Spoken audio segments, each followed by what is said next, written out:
Viewers, এই যে আজকে আবার একটি নতুন ভিডিও নিয়ে চলে আসলাম আপনাদের সামনে। এই যে আঙ্গুর ফলের একটি কাটিং করা ভিডিও। যেহেতু এখন আঙ্গুর ফলের কাটিং করার একটি সিজন চলছে, যেহেতু আমার একটি কাটিং করতে হয়তো বা দেরি হয়ে গিয়েছে, বা আমি একটু দেরি করেই করলাম আর কি।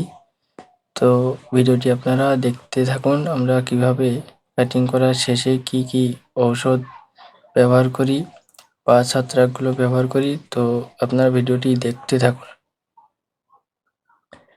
তো এই যে আমার এটা কিন্তু বাইকুনুর জাতের একটি আঙ্গুর গাছ। তো গাছটিতে ভালো গ্রোথ ছিল, যেহেতু একটি গাছ হিসেবে অনেকগুলোই আমি আর কি কাটিং পাইছি। যেহেতু এই যে এই কাটিংগুলো কিন্তু আমরা ছাড়ার জন্য আর কি প্রস্তুত করব। তো দেখতে পাচ্ছেন কাটিং ছাঁটাই কাজ চলছে আর কি। তো এরপরে আমরা এই কাটিংগুলো কিন্তু চারার জন্য আর কি প্রস্তুত চলছে। তো এরপরে কাটিং যেহেতু শেষ পর্যায়ে, এরপরে আমরা এই যে মূল গাছটি রয়েছে আর কি, সেটাই এই যে দেখতে পাচ্ছেন এই ডরমেক্স আর কি। এটা আমরা প্রত্যেক গিরোয় গিরোয় বা বাটে যেটাই বলি ভালোভাবে লাগিয়ে দেব। এবং এটা আমরা 20 মিলি জলে 1 মিলি ডরমেক্স দিয়েছি। তো যেহেতু আমার একটি গাছ, যে অল্প পরিমাণ লাগবে, তো এই যে দেখুন এইভাবে ভিজে ন্যাকড়া কিংবা বিরাস দিয়ে আর কি আপনারা যেভাবে করতে পারেন এইভাবে। এই যে দেখতে পাচ্ছেন যেভাবে আমরা করছি আর কি, প্রত্যেক গিরোয় গিরোয় এইভাবে এই টনমিক্স মেশানোর যে ন্যাকড়া বা বিরাড়িতে এইভাবে লাগিয়ে দিতে হবে, ভিজাই দিতে হবে। এটা দিলে কি হবে, অল্প দিনের ভিতরে আর কি এই ফুলকি বেরিয়ে যাবে বা ফুটে যাবে আর কি এই জায়গা থেকে। তো এরপরে আপনাদের বেরোলে সেই ভিডিওটিও দেব।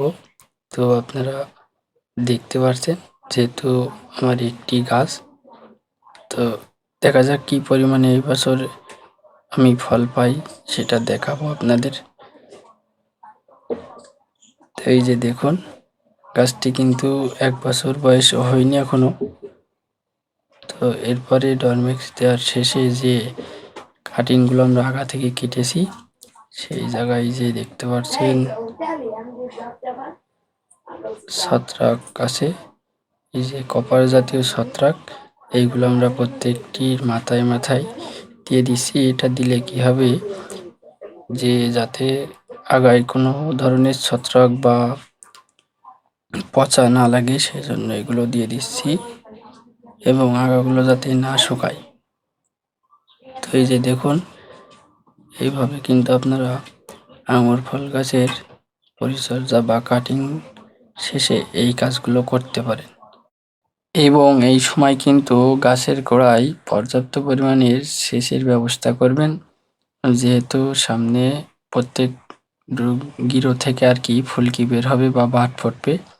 তো যদি ভিডিওটি ভালো লাগে তো অবশ্যই আমার চ্যানেল থেকে দেখলে চ্যানেলটি সাবস্ক্রাইব করবেন, এবং পেজ থেকে দেখলে পেজটি ফলো করবেন। তো এতক্ষণ ভিডিওটি দেখার জন্য সকলকে ধন্যবাদ। সবাই ভালো থাকবেন।